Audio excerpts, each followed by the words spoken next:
Hello, and welcome to another episode of Untraditionally Traditional, a podcast with me, Brittany Duncan, a millennial homemaker.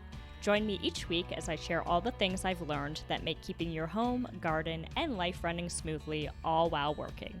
If you are enjoying the podcast, please be sure to subscribe in your favorite podcasting app so you get the episodes downloaded straight to you every Monday. Now, on to today's episode. Hello, everybody, and welcome back to Untraditionally Traditional, a millennial homemaker. This is your host, Brittany Duncan, and today's episode is going to be a quick rundown of how to stock your household for sickness. I'm not sure if it was on last week's episode or if I had mentioned it on Instagram, but when I came back from Peru, I had a little bit of a cough, which developed into much more of a cough, which ultimately ended up being COVID. And it has knocked me on my butt for the last week, but also helped to make me realize what I was grateful to have on hand in our household and what I wish that we did have on hand, and basically wanted to talk about that. My brother and I were joking that this should be the topic of my next episode, and I really think that it should be. So that's why I'm talking about it, because when you are feeling well and in good health, that's the time to stock up and be prepared for those times that you're not feeling well. So what do you stock up with? First and foremost is over-the-counter medications, a little bit of everything. Make sure you've got ibuprofen, acetaminophen, your cold medications, something for a dry cough, like a cough suppressant, something if you are congested, runny nose. Think across symptoms. I will say COVID presented much differently than I typically present with a cold. So there were medications that we didn't have on hand that we needed to get because they were outside of my normal symptoms. So having a wide selection of things, which is helpful anyway, depending on how many family members you have in your household. Everyone might present a little bit differently, but also for guests, if you have a guest that's under the weather, having selections for them depending on what their symptoms are is a nice thing to be able to offer. So think about that. Same kind of idea is to have cough drops on hand. I personally love the Ricola one, the Swiss Alpine herbs. So I try to keep, usually whenever I'm sick, I buy like a big bulk bag and then we have leftover for the next time that we're sick. So we tend to always have some cough drops on hand, but go ahead, grab a bag. They don't go bad. I'm sure there is an expiry date, but I don't believe that they really go bad, so just keep them in your pantry. Rehydration solutions are another one, whether you have a cold or stomach flu or food poisoning. Johnson and I have both got food poisoning twice. Was it this year? No, I think a year ago we had food poisoning twice in the same year, and we both had it at the same time. And so that's something to consider too, is the person you think might be looking after you might also be sick, and at that point it's every man for themselves, and you better hope that you are well stocked with what you need. And having ways to rehydrate is part of that. So Pedialyte is a good one, but it is in bottle form and you might not have space to store it. But now they make a lot of electrolytes that are powdered or oral rehydration solutions that are powdered that are easy to store, and you just mix them with water. So go ahead and grab a bunch of those. If your whole household gets the stomach flu, you're going to need a number of them, but you'll use them anyway, whether you're doing a hike or it's a hot summer day or those things, you'll go through them. So go ahead and get a bunch of those on hand. Tissues, the good quality ones that are soft so that you're not using a roll of toilet paper or paper towel rubbing your nose raw. We've all been there, and keeping a box or two of good quality tissues. Go ahead, get those lotion ones that are the thing that feel like gold when you're sick, and just have a box or two ready to go. Ways to stay warm is another one. So whether that is a heated blanket or a heating pad Or an older school thing that is amazing is a hot water bottle. And if you don't know what this is, it's essentially a thick rubber bag that has a plug, and you boil water and then you pour it into the rubber vessel and you put the plug on. Usually they have a cover, and then you put that into your bed by your feet, and it keeps your feet warm for hours. My dad used to fill one up for me almost every night growing up in the Canadian winter, and it would keep my feet warm, and I just absolutely loved it. So that is something that I will be bringing back, that is truly lovely whether you're sick or not. So highly recommend that. I think comfort foods, as well as soup. So the first day that I was feeling sick, I just assumed that I was just a little bit under the weather, didn't think it was COVID, and I just was craving soup. And so I made a big pot of vegetable soup, which was fortunate because then the plague really set in and I had this big crock pot of soup to get me through. But otherwise, you should make sure you have a canned soup on hand, or one of those mixes that you can just add water to and get it going.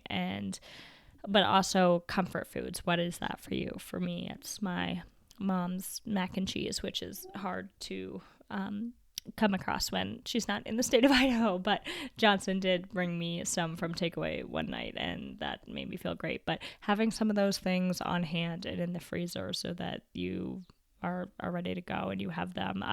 Think about foods that are light on your stomach, so that if you do have stomach flu or recovering from food poisoning, what are those things that you want? And that is the brat diet. So think bananas, rice, applesauce, toast, those kind of things. Something that I have had on hand for post-oral surgery, but that I was actually great when I had this sore throat, was cream of wheat. And it's super easy to make. Essentially, you boil water or milk. I like to do half and half. You add a couple tablespoons of this cream of wheat and mix it and let it thicken up, and it's like a very, very fine oatmeal that isn't scratchy at all on your throat. You can add banana or blueberries or whatever fruit to it, or cinnamon to give it a little bit of flavor. But I ate a lot of that until my throat could handle anything more scratchy. Disinfecting wipes. I love a natural cleaning product as much as the next person, but being able to actually disinfect surfaces when you're sick is important, especially to keep your family members safe. So I have had COVID, and knock on wood, Johnson has not gotten it yet. And part of that reason is that when Johnson goes to work, and he's at the for those of you that don't know, my husband's in healthcare and he works 12-hour shifts. So before he's been coming home at night, I 2 hours before that open all the windows in the common spaces, wipe down all the surfaces with disinfectant, and then I go back to my little quarantine zone, which has been our guest bedroom and office. And that's really important to do. Same with a stomach flu or something. You really want to try to prevent the spread of that. So if you don't use strong chemicals to disinfect your house regularly, I get that. Maybe just have a small amount on hand for in case someone's sick and you really do need to actually disinfect something. Trash bags, disposable ones that are small, so that if someone does have the stomach flu or food poisoning and is vomiting, that you can actually use a trash bag in a small trash bin for that, versus the catch-all popcorn bowl. Everybody knows what I'm talking about, like that giant bowl that you have in your household that you use for family movie night for popcorn, but also is like the first bowl you grab when you are sick in case you are going to throw up. So don't do that. Save the bowl. Get a proper trash can with a trash bag that you can then tie up and throw away so that it's not kicking around in the house. What else? Broth. That kind of goes along the soup vein, but Costco, if you are a Costco member, they have these broth packets that bone broth that you just tear open and mix with hot water. I think there were like 10 grams of protein, which was kind of nice, but the flavor is also good, and it was really nice to supplement that in between my soup and hot tea and all the hot liquids that I was drinking. So recommend keeping some of those on hand because they are easy to store. Something that I didn't have that would have been nice is a humidifier. Here in Idaho, we're really dry. That's one of the things I love about it out here. But when I had this dry throat and cough, the lack of humidity was a little bit tough. So you might consider a humidifier if you do live in a drier location. Even through the winter, it might just help if you suffer from dry throat or cough. I remember when I was little in Canada, we had a wood-burning stove, and it would get pretty dry in the house, and I would suffer from nosebleeds. And I actually remember that we had a humidifier then to help with that, and it really did. So it can help with a number of things. That might be something that you consider. The other things are pretty standard. Make sure you have a thermometer so you can monitor body temperature, tissues, all that kind of stuff. But basically, the point of this episode is to say, think about various sicknesses that could strike your family that are common, like cold, unfortunately, COVID, flu, those kind of things, stomach flu, and food poisoning. These things happen, and it's really nice to be prepared and have everything you need in your house so that you can easily take care of your loved one or take care of yourself depending on the situation. If you've got kids, make sure you have the kid versions of these medications that are all stocked and not expired, and just go through running list, think about what you might need and make sure that you have it. Have some soup, have some broth, have some electrolyte mix, teas. Just have it on hand. It's easy to store. You'll use it eventually, whether someone's just got a sore throat for a couple days or something that might last a little bit longer. But that way that you can take care of your loved ones. That's, part of being a homemaker is that feeling of home. And with that comes safety and love and being cared for. And how we do that is to be well stocked. So I hope that you are not sick right now and that you can run to your grocery next time you're there, throw some extra things of soup and these other things I've talked about into your cart, and just rest at ease knowing that you're prepared for the upcoming winter season when usually colds and coughs and all that fun stuff does strike. We're inside more, we're around each other more. With that, it's a good reminder to make sure you've got hand sanitizer, make sure you're washing your hands a lot, remind your kids about hand hygiene and all that stuff as we move into the winter season so that we can hopefully prevent bringing any of these sicknesses into our homes. But you will be prepared if something does happen from this episode and stocking up.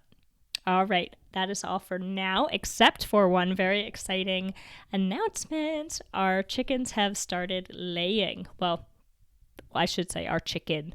I'm pretty sure Scarlet, our Rhode Island Red, is the only one laying, but she has laid 3 eggs so far, and they are just beautiful, and I'm so proud of her. And so we are finally in eggs, and I think that the rest of them are going to be close behind. Our New Hampshire Red is clucking up a storm, and they are almost all doing the submissive chicken squat, which is a sign that they are getting ready to lay.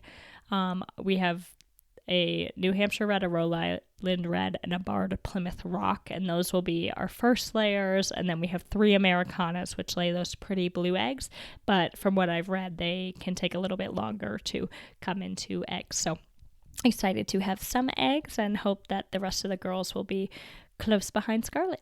Anyway, until next episode, thank you so much for listening.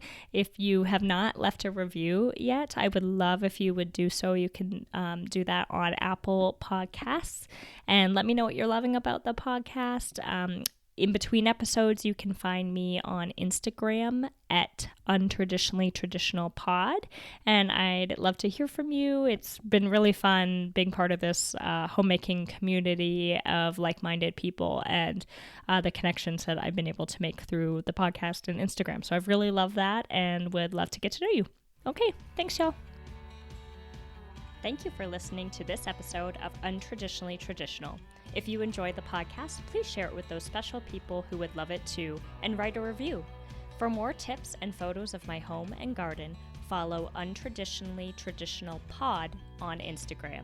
Until next week, let's continue to make our homes places of joy and service to ourselves and those we share them with.